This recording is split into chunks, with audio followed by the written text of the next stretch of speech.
The knock on the door came just as Daniel Carter finished washing the last dinner plate and helping his 6-year-old daughter Lily into her pajamas. It was late, almost 9:30, and nobody ever came to his small rented house that late. Daniel wiped his hands on a towel and walked toward the door, thinking maybe it was the landlord again or a delivery sent to the wrong address. But when he opened the door, he froze. Standing on his porch was a woman in an elegant charcoal suit, her posture confident, her presence powerful, the kind of presence that filled a room before she even spoke. A sleek black car waited behind her and the driver stood quietly beside it. The woman looked at Daniel with calm, steady eyes. Her voice was firm but not cold. "Daniel Carter," she said. "Yes, I have come to collect a debt you owe me for 10 years." Daniel blinked in confusion, his mind searching desperately for answers because he knew one thing for certain: he had never seen this woman before. "I think you have the wrong house," he said quietly, but the woman shook her head slowly. "No, Mr. Carter, I have the right house, the right man, and the right memory." She stepped slightly closer, the porch light illuminating her face, and for a moment something about her expression felt strangely familiar. Daniel felt a ripple of unease in his chest. "A debt," he repeated softly. "I don't owe anyone anything." The woman studied him carefully, as if measuring his heart rather than his words. "10 years ago," she said, "you gave something to a stranger, something you never expected to get back, and now I am here to return it." Daniel felt his stomach tighten because life had been hard for a long time and the idea of anyone returning anything to him felt impossible. "Look," he said gently, trying to stay polite, "I think you might be mistaken." Before he could say more, small footsteps padded down the hallway behind him. "Daddy, who is it?" Lily asked, rubbing her sleepy eyes. The woman looked past Daniel and something changed in her expression, not pity, not curiosity, something softer, something like understanding. Daniel turned and lifted Lily into his arms. "Just someone at the door, sweetheart. Go back to bed." But Lily peeked over his shoulder anyway. The woman looked at the little girl, and for a brief second the powerful CEO standing on the porch seemed like someone remembering a distant life. Then she looked back at Daniel. "May I come in?" she asked. "This will only take a few minutes." Daniel hesitated because strangers rarely brought good news into his life, but there was something about her voice, calm and certain, that made it difficult to say no. Stepped aside and let her in. The small living room suddenly felt even smaller with her standing there. Her heels clicked softly on the worn wooden floor and her eyes moved slowly across the room, taking in the simple couch, the second-hand bookshelf, the drawings Lily had taped to the wall. She noticed everything. Daniel set Lily down gently. "Sweetheart, go back to bed, please." But Lily stayed, hiding slightly behind him. Curious, the woman knelt down so she was at Lily's level. "Hello," she said softly. Lily stared at her shyly. "Hello, what's your name?" the woman asked. "Lily, that is a beautiful name." The woman stood again, turning to Daniel. "You really don't remember me, do you?" she said. Daniel shook his head. "Honestly, I wish I did, but I don't." The woman smiled faintly. 10 years ago," she began, "on a rainy night outside St. Matthew Hospital, you were sitting on a broken bench with a backpack and a coffee. You looked exhausted and worried, but when you saw a young woman crying near the entrance, you walked over and asked if she was okay." Daniel frowned slightly. Something in the memory stirred, but it was distant, like a dream. She continued, "That woman had just been told that her mother needed emergency surgery and she didn't have the money to pay for it. The hospital was refusing to begin the operation without a deposit." Daniel suddenly felt his breath slow because now he remembered a cold night, a girl crying, a moment he had nearly walked away from because he had his own problems, but he hadn't. The woman spoke quietly. "You asked her how much the hospital needed, and when she told you the amount, you opened your backpack and handed her an envelope. Everything you had." Daniel whispered slowly. "$5,000. The woman nodded. "Yes, $5,000. Your entire savings, money you had been collecting for years to open your small repair shop." Daniel stared at her, now the memory fully alive. "I remember," he said quietly. "She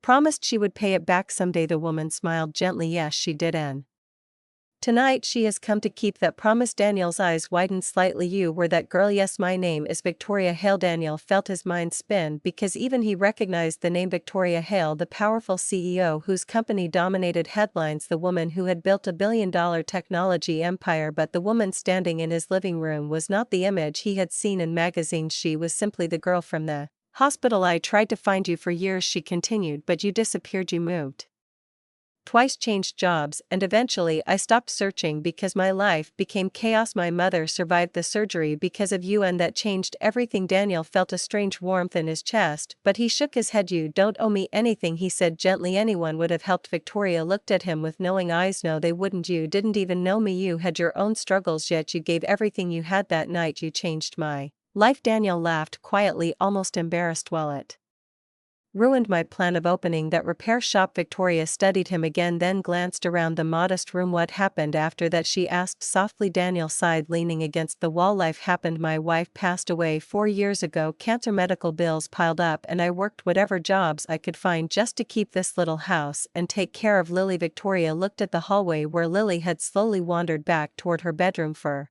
a moment silence filled the room, then Victoria reached into her purse and placed a thick folder on the table. Inside are documents transferring ownership of a property and a fully funded business account. Daniel looked confused. What property? Victoria smiled softly. The repair shop you never got to build. Daniel's heart skipped. What? I purchased a small auto garage 2 months ago, she said, and renovated it completely. It's yours? Daniel stared at her like the world had suddenly tilted. I can't accept that. Victoria shook her head. You already did 10 years ago. Daniel felt his eyes sting slightly. You didn't have to do all this. Victoria walked slowly to the window, looking out into the quiet street. For 10 years, she said, I carried the memory of a stranger who saved my mother and gave me hope when I had none. Every success I built, every company I created, I remembered that night because it reminded me that the world changes when someone chooses kindness. Daniel said nothing. Victoria turned back toward him. This isn't charity, Daniel, it's a debt, and tonight it is finally paid. Daniel looked at the folder again, then at the woman standing in his living room. For years he had believed the world had forgotten people like him, but tonight the past had returned, not with regret but with gratitude. And as Victoria walked toward the door, she paused and said something Daniel would remember for the rest of his life. Sometimes the smallest kindness becomes the greatest investment. You helped a stranger once, and that kindness built a future neither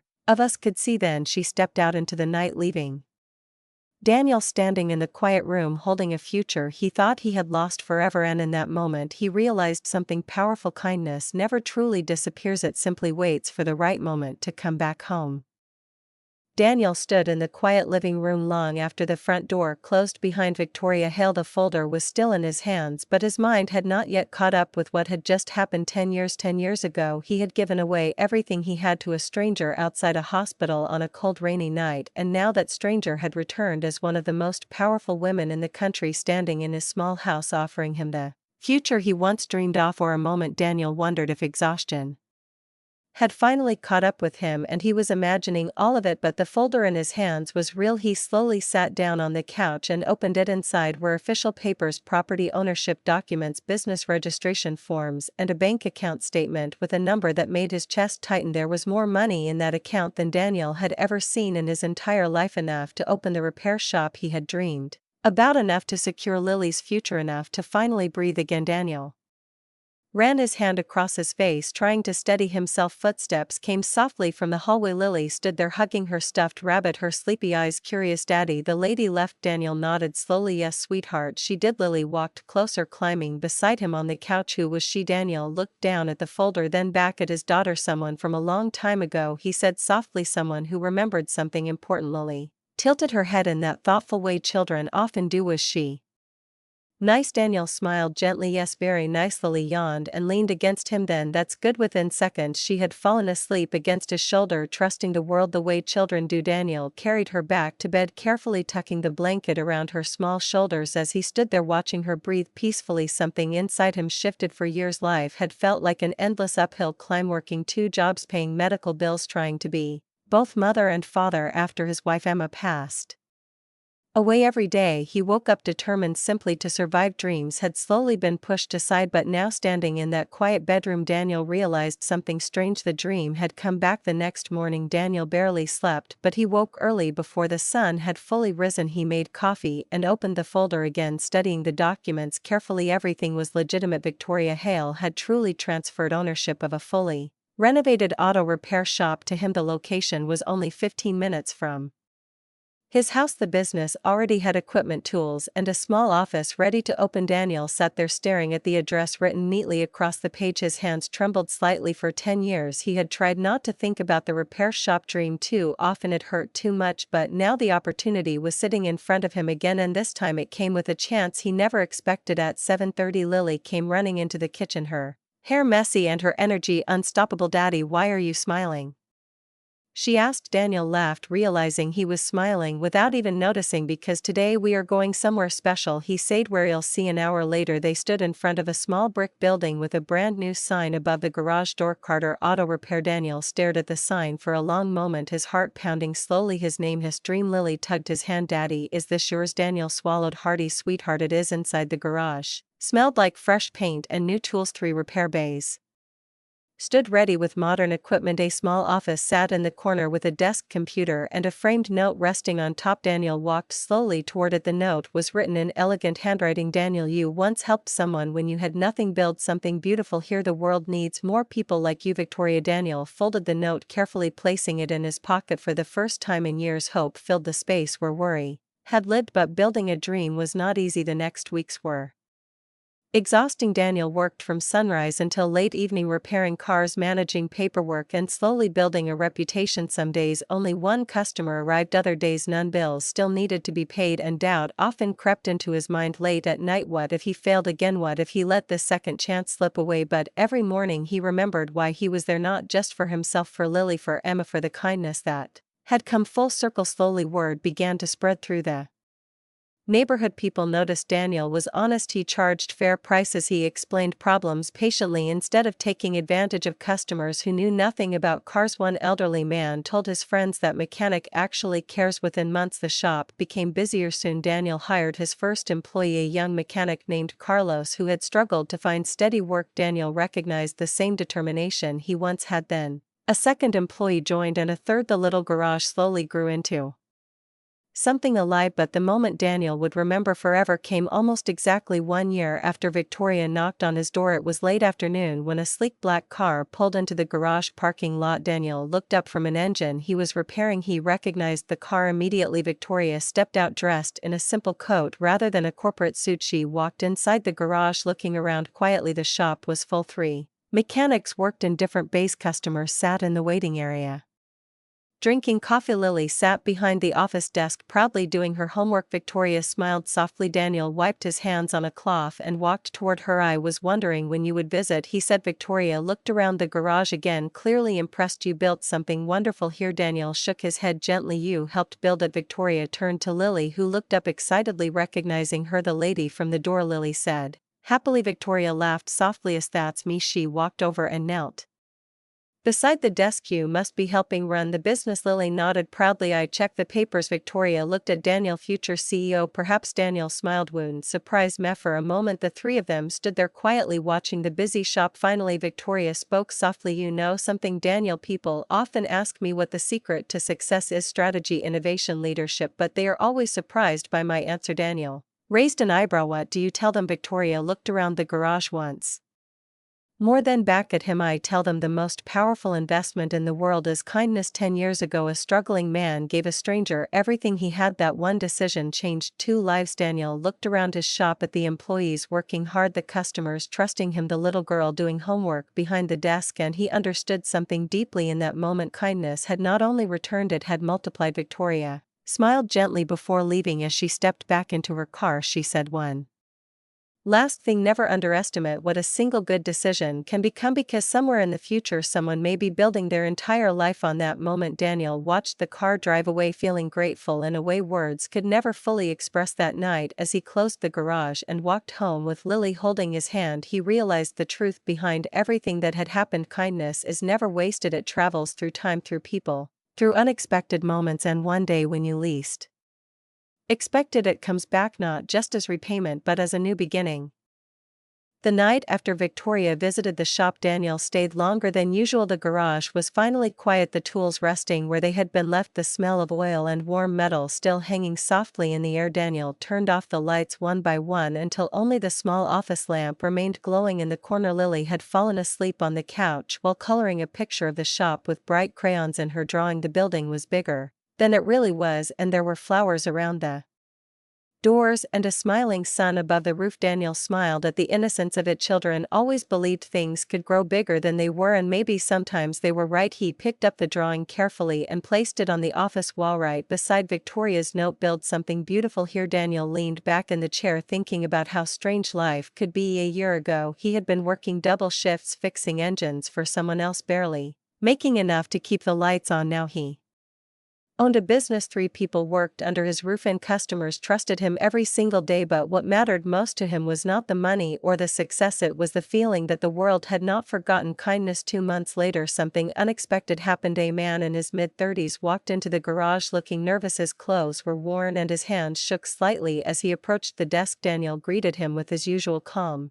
smile. "What can I help you with?" The man hesitated before speaking. "My car broke down outside town," he said quietly. "The tow truck driver said you were the most honest mechanic around." Daniel nodded politely. "We'll take a look." But the man didn't move. Instead, he lowered his voice. "I need to tell you something first. I don't have enough money to pay for a repair." Daniel had heard that sentence many times in his life. Sometimes people were honest, sometimes they weren't, but he always tried to listen first. "What happened?" Daniel asked. The man sighed heavily. "I lost my job 3 weeks ago. My wife is pregnant and the car is the only way I can get to interviews. If it doesn't run, we're stuck." For a moment Daniel said nothing because suddenly he saw himself from 10 years ago standing in the rain outside a hospital with nothing but hope and a choice. Kindness had once changed his life. Now life was giving him the same opportunity again. Daniel placed his hand on the desk gently. "Let's fix the car first," he said. "We'll worry about the rest later." The man's eyes widened. "Really?" Daniel nodded. "Really?" 2 hours later the car was running again, a simple repair that would normally cost more than the man could afford. When Daniel handed him the keys, the man reached into his pocket and pulled out a few wrinkled bills. "This is all I have," he said apologetically. Daniel pushed the money back toward him. "Take care of your family," he said. The man stared at him stunned. "Why would you do that?" Daniel smiled quietly. "Because someone once did something like this for meth."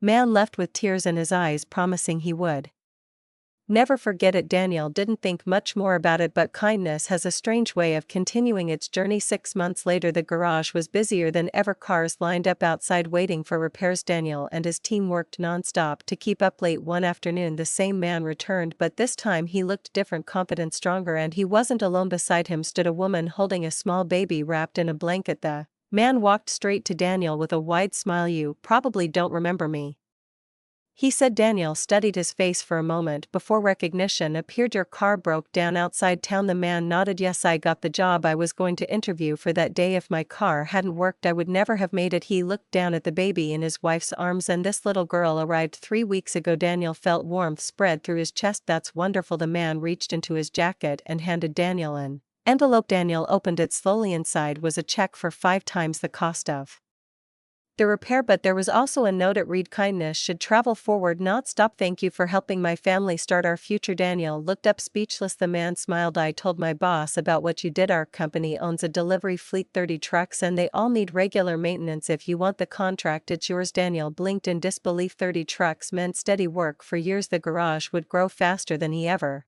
imagined. "Why me?" he asked quietly. The man looked at him like the answer was obvious. "Because you didn't treat me like a customer, you treated me like a human being." Daniel watched them leave the garage, the baby sleeping peacefully in her mother's arms. Later that evening Lily walked into the office holding a new drawing. "Daddy," she said, "look in this picture." The garage was even bigger. There were more workers, more cars, and people smiling everywhere. Daniel laughed softly. "You think the shop will get that big someday?" Lily nodded confidently. "Yes, because you help people." Daniel sat there looking at her drawing, realizing something important. Kindness had started as one small decision outside a hospital, but now it was growing into something far bigger than he ever imagined. A business, a community, a future. Years later, when people in town talked about Carter Auto Repair, they didn't just talk about good mechanics, they talked about the place where honesty mattered, where people were treated fairly, where the owner believed that kindness was the most powerful investment anyone could make. And sometimes late at night, when Daniel locked the garage and walked home with Lily holding his hand, he would look at the stars and think about that rainy night 10 years ago, the moment when he almost walked past a stranger in need. If he had kept walking, none of this would exist, but he hadn't. He chose kindness instead, and that single choice had traveled through years, through lives, through opportunities, until it returned again and again, not as a simple